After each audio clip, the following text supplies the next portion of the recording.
अस्सलाम वालेकुम स्टूडेंट्स, बिस्मिल्लाहिर्रहमानिर्रहीम, इय्याका नअब्दु व इय्याका नस्तईन। तो students, welcome to my channel Future Leaders आज study train, back again with a new video. तो स्टूडेंट्स, सबसे पहले और व्यूवर्स का सबसे पहले बहुत बहुत शुक्रिया जिन्होंने मुझे बहुत सारा अप्रिशिएट किया, और उन लोगों का शुक्रिया जिन्होंने मुझे इस चीज में आगे जाने में ग्रो करने में मदद की और मुझे अप्रिशिएट किया काफी ज्यादा। उस चीज का बहुत बहुत शुक्रिया। और कुछ लोगों ने मुझे कुछ चीजों की कंप्लेन भी की, जैसे कि आवाज की कंप्लेन है, वो आप लोगों को नजर आ ही रहा होगा कि मैंने माइक ले लिया। इंशाल्लाह आप लोगों को आवाज ले लिया, आपकी साउंड को आपको क्लियर आएगी इंशाल्लाह।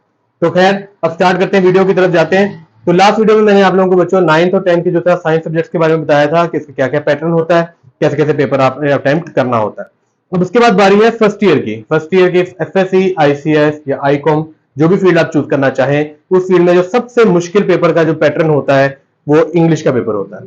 ये पेपर एक ऐसा पेपर है जिसमें बच्चे अक्सर फेल हो जाते हैं, वो एफएससी के हो, वो आईकॉम के हो, वो आईसीएस के हो। इस पेपर में अक्सर बच्चे फेल हो जाते हैं। उसकी बहुत सारी वजूहात है। सबसे पहली वजह तो ये है क्योंकि कुछ बच्चों को हमारी इंग्लिश नहीं आती। पाकिस्तान में इंग्लिश की जो है काफी ज्यादा लोग जो है बच्चे फोकस नहीं करते और इंग्लिश उनकी काफी ज्यादा वीक होती है। और कुछ प्रॉब्लम्स ये होती है कि बच्चों को इंग्लिश का पेपर पैटर्न नहीं सही तरह पता होता। वो बहुत ज्यादा कंफ्यूज होते हैं कि इंग्लिश का पेपर पैटर्न क्या है, अटेम्प्ट क्या करना है, उन्होंने चॉइसेस में से क्या क्या अटेम्प्ट करना है, चॉइसेस में क्या क्या लेना है उन्होंने, तो उनको कुछ भी आइडिया नहीं होता। इसलिए मोस्टली स्टूडेंट जो है वो फेल हो जाते हैं। तो इसलिए मैंने कोशिश की है कि वीडियो बनाऊं ताकि आप लोगों को इस चीज के बारे में गाइड कर सकूं। तो वक्त जाए किए बगैर चलते हैं अपनी वीडियो की तरफ।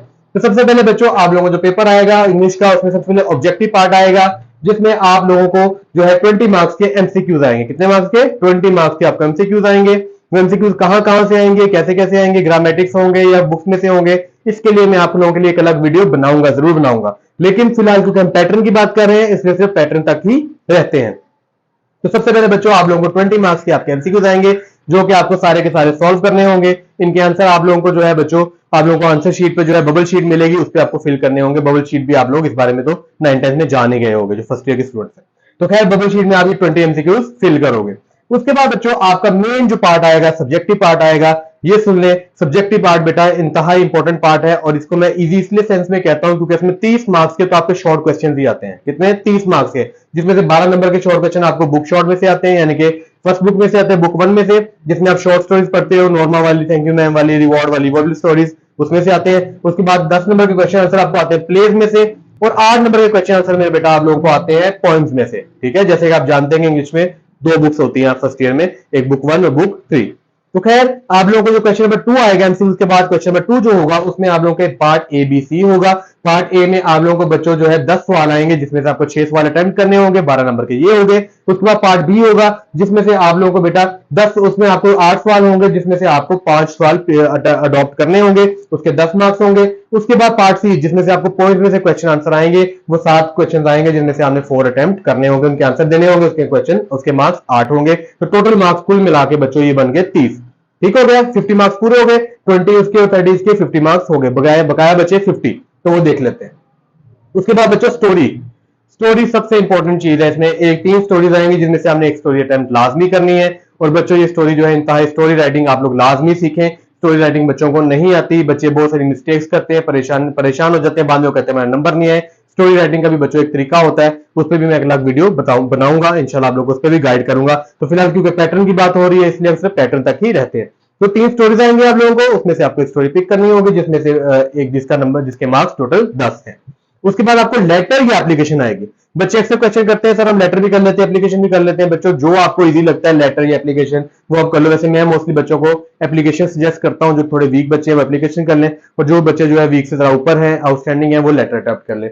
और लेटर जो बच्चे अटेम्प्ट करते हैं वो मोस्टली आउटस्टैंडिंग की तरफ भागते हैं। लेकिन मैं बच्चों को तरीका ये बताता हूं कि आप आउटस्टैंडिंग और जो नॉर्मल है, या कि आउटस्टैंडिंग और जो इजी वाले हैं, उनको मिक्स करके आप करोगे तो आप लोगों के लेटर बेहतरीन आप लोग अडॉप्ट कर सकते हो। ठीक है, तो इनके क्वेश्चन नंबर 4 आपका हो गया लेटर या एप्लीकेशन का। आपने कोई एक चीज पिक करनी है, 10 नंबर इसके होंगे। उसके बाद बच्चों आपका आ गया क्वेश्चन नंबर 5, जिसके 3 पार्ट है। पार्ट नंबर ए में आपको रेफरेंस एंड कॉन्टेक्स्ट, यानी कि पोइम वाली जो बुक है आपकी, बुक 3, उसमें से आपको किसी भी पोइम का कोई भी स्टैंजा उठा के देगा, आपको जज करना होगा कि ये पोइम कौन सी है, किसने लिखी है, क्या राइटर है, और किस पोइम का पर्पस क्या है, वो आपको 5 नंबर का वो लिखना होगा। स्टैंजा क्या होता है? जस्ट लाइक अ शेर, जैसे कि शेर होता है, उर्दू में शेर की तशरीह करते हो आप। ठीक है, इसलिए जस्ट लाइक स्टैंजा होता है। स्टैंजा को आपने ऐसे एक्सप्लेन करना होता है, बताना होता है कौन सी पोइम में से आया, उसका राइटर कौन है। ठीक हो गया जी।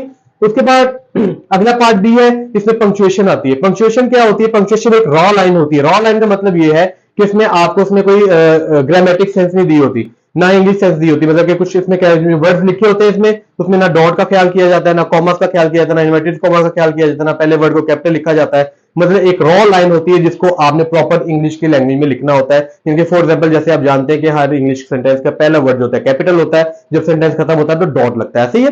तो इसमें भी आपको बच्चों ऐसे ही होगा कि इसमें आपको रॉ लाइन दी होगी, आपने जज करना है कि क्या कैपिटल वर्ड लिखा हुआ कि नहीं लिखा हुआ, डॉट सही जगह पे लिखा हुआ कि नहीं लिखा हुआ, और उसके बाद कॉमर्स लिखे हुए या नहीं लिखे हुए, सारा आपने जज करना है। 5 मार्क्स की ये होती है। उसके अलावा आपके पार्ट सी में आपके पेरो वर्ड्स होते हैं। पेरो वर्ड से आप ऑलरेडी 9-10 में वाकफ हो, वो क्या होते हैं, 5 नंबर के वो होते हैं, 8 में से आपने 5 करनी होती है।